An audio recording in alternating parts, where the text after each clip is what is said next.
be an absolute privilege if I could conduct the first interview with you as the winner of this prestigious award. And firstly, you've chosen to share, I think I heard you right, half of this $1 million prize money award with your fellow top 10 finalists. That was an extraordinary generous thing to say you're going to do. Can you tell us why exactly you've chosen to do this? Because I believe that if I share this prize money with 9 teachers, it means I can scale up their work. Their incredible work is still worthy, and I don't feel I'm the first or I'm the winner. I feel I'm the same among the equals. I'm just same among the equals. And if I share that prize money with the rest of 9 teachers, they will get a chance to continue their work, and the same way we can reach out, we can lighten the life of many students, as many as we can. And that's why I decided to share this prize, because one of my students keeps saying me, "Sir, sharing is growing. God gives us and we have to share it. We don't have to keep it for ourselves."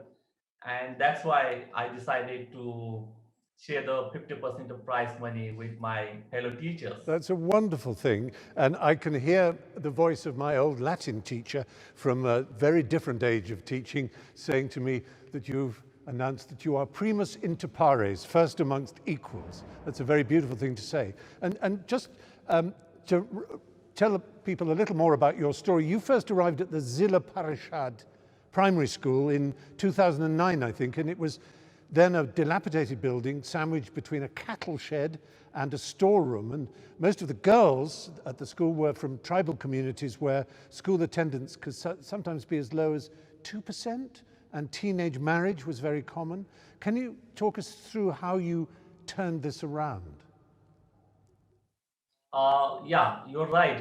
The first impression when I entered my school building and premises, it was like, oh, it's a cattle shed. And I never imagined that school might look like this. So this was just an indication of parents' indifference towards the education. They never felt that education is a way to change their lives, to change their status. So my first effort was to change that mindset of the parents. If I change their mindsets, then only I can revolutionize or I can change the status of my students and girls. And that's why I decided to have the community communication program, social interaction with them, learning their languages, being as a member of their family. So they feel that, oh, he's a teacher, but he looks like us, he thinks like us, and he's thinking for the betterment of us.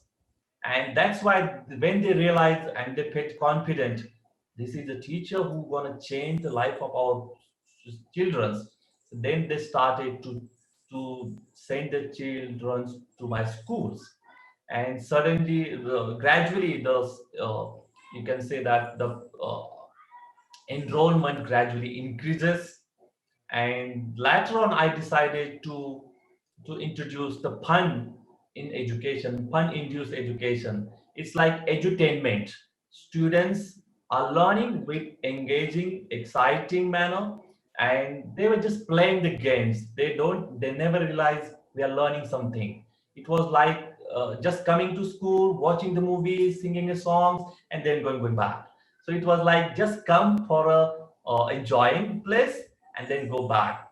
And then gradually I started to uh, train them, to educate them, teach them different subject. This And is how my also, journey started. yes, you as I mentioned when I talked about your achievements earlier, you created something of a revolution in the use of QR-coded textbooks throughout Indian schools. And perhaps for the sake of some watching who aren't quite sure what a QR code is, they've probably seen one, those square codes that are everywhere these days. But so can you explain a little about what QR codes are in this context and how you helped achieve this nationwide rollout?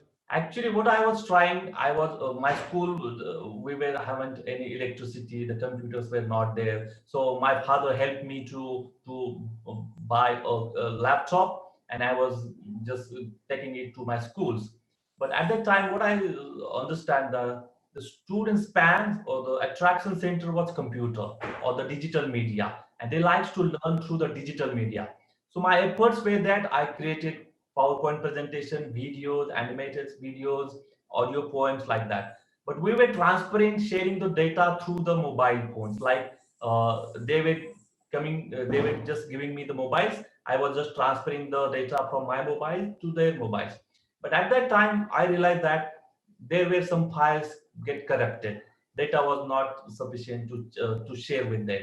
So I was just trying to find out the solution. How can I give them access to the digital content anytime, anywhere?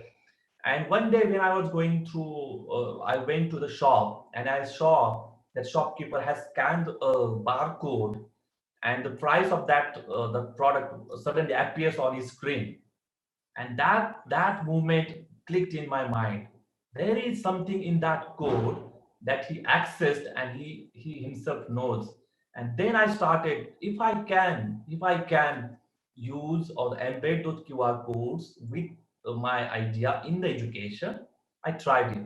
And I thought, one I just created one QR code, just embedded a video and tried an experiment with my students. And they were, when they saw and they scanned the QR code, and they were, oh, sir, what you created this? This is phenomenal. And then I realized, yes, this is what my students wanted to do. And that's why I created the QR codes in the textbooks. Now, each and every textbook has the QR codes. Whenever students wanted to learn, they can just simply scan the QR code and they can access the digital content whenever they want. In this lockdown, you can see even the schools are closed in India, but still 20 lakh students in my state in the month of October have used the QR codes.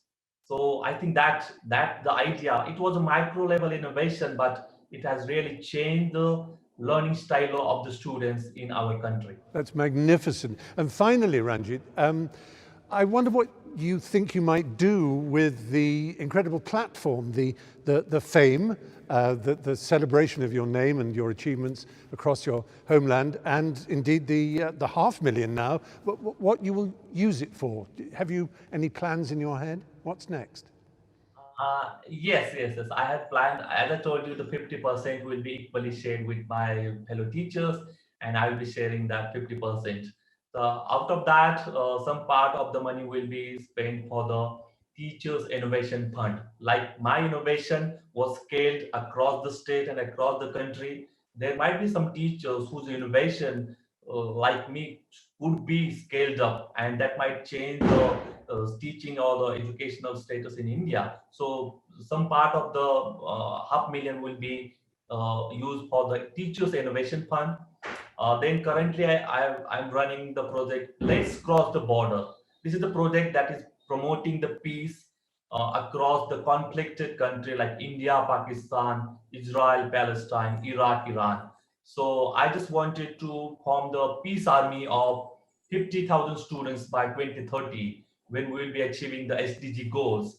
And currently we have 18,000 students being a part of our peace army. So some part of the money will be equally shared with invested in the peace project.